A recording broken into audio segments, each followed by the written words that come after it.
അള്ളാഹുവിന്റെ റസൂൽ സല്ലല്ലാഹു അലൈഹി വസല്ലമയേക്കാൾ പദവിയുള്ള മറ്റൊരാളില്ല. അവിടത്തേക്ക് അത് കേൾക്കില്ല എന്നതിന് തെളിവാണ് സഹാബികൾ ചോദിച്ചില്ല എന്നുള്ളത്. കാരണം ഇന്ന് കാലത്ത് ചില ആൾക്കാർ പറയും ഇസ്തിഗാസ അത് അഭിപ്രായ വ്യത്യാസമുള്ള വിഷയമാണ്, അത് അങ്ങനെ അഭിപ്രായമുണ്ട് ഇങ്ങനെ അഭിപ്രായമുണ്ട്. നോക്കൂ നിങ്ങൾ, അള്ളാഹുവിന്റെ റസൂൽ സല്ലല്ലാഹു അലൈഹി വസല്ലം വഫാത്തായതിനു ശേഷം ഇന്ന് ആൾക്കാർ പറയുന്നത് മരിച്ച ആൾക്കാർ ജീവിച്ചിരിക്കുന്നവർ കാണുന്നത് പോലെ കാണും, കേൾക്കുന്നത് പോലെ കേൾക്കും, അവരോട് തേടിയാൽ അവരത് കേൾക്കുന്നതാണ്, നമ്മളെ സഹായിക്കുന്നതാണ്. അള്ളാഹുവിന്റെ റസൂൽ സല്ലല്ലാഹു അലൈഹി വസല്ലം വഫാത്തായതിനു ശേഷം സഹാബികൾക്കിടയിൽ വലിയൊരു ഫിത്ന തുടക്കത്തിൽ തന്നെ ആരംഭിക്കാൻ തുടങ്ങി.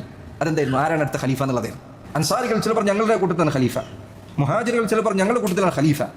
ആരായിരിക്കും അവർ?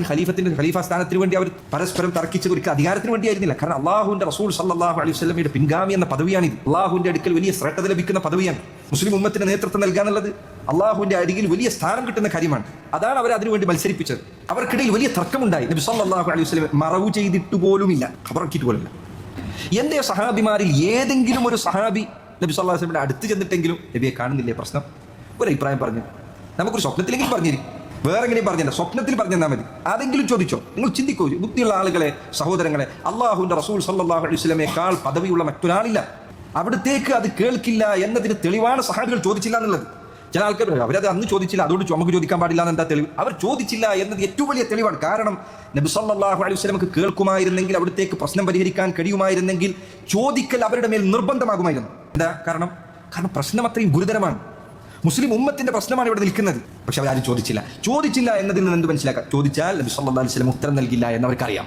ഇത് ഇത്രയും വ്യക്തമായ കാര്യമാണെന്നിരിക്കെ ഇന്ന് ആളുകൾ അതിന് തിരികെ കൊണ്ടുവരുന്ന ന്യായീകരണങ്ങളും മറ്റും നിങ്ങൾ കേട്ടുനോക്കൂ. എത്ര അർത്ഥമില്ലാത്ത കാര്യങ്ങളാണ് ആളുകൾ പറഞ്ഞുകൊണ്ടിരിക്കുന്നത്. അപ്പൊ ദുആ അള്ളാഹുവിനുള്ള ഇബാദത്താണ് എന്നതിൽ സംശയമില്ല. പണ്ഡിതന്മാർ ചില പറഞ്ഞതുപോലെ ഖുർആനിൽ സുജൂദ് അള്ളാഹുവിനുള്ള ഇബാദത്താണ്. ഒരാളോട് ചോദിക്കാൻ അല്ലാത്തൊരു സുജൂദ് ചെയ്താൽ എന്താ അതിന്റെ വിധി? എല്ലാവരും പറയും സുജൂദ് ചെയ്യാൻ പാടില്ല, ശിർക്കാണ്. ഇപ്പൊ അതും ആൾക്കാർക്ക് സംശയം തുടങ്ങിയിരുന്നു. അതും ചില ആൾക്കാർ വലിയ സുജൂദ് ചെയ്യാം എന്ന് പറയുന്നിടത്തേക്ക് എത്തിയിട്ടുണ്ട്. നഊദു ബില്ലാഹ്. കാലം കടന്നു പോകുമ്പോൾ സംഭവിക്കുന്ന അപകടമാണ്. പക്ഷെ സുജൂദ് അള്ളാഹുവിനുള്ള ഇബാദത്താണ് എന്നതിനേക്കാൾ അധികം തെളിവുകൾ ദുആഇന്റെ കാര്യത്തിൽ ഖുർആനിലുണ്ട്, ദുആഇന്റെ കാര്യത്തിൽ ഹദീസിലുണ്ട്. പക്ഷെ മുസ്ലിമീങ്ങൾ നോക്കൂ, നിങ്ങൾ മുസ്ലിം പേരുള്ള ആളുകൾ ഒരു പ്രയാസം ബാധിച്ചാൽ വിളിച്ചു തേടുന്നത് അല്ലാഹു അല്ലാത്തവരോടാണ്.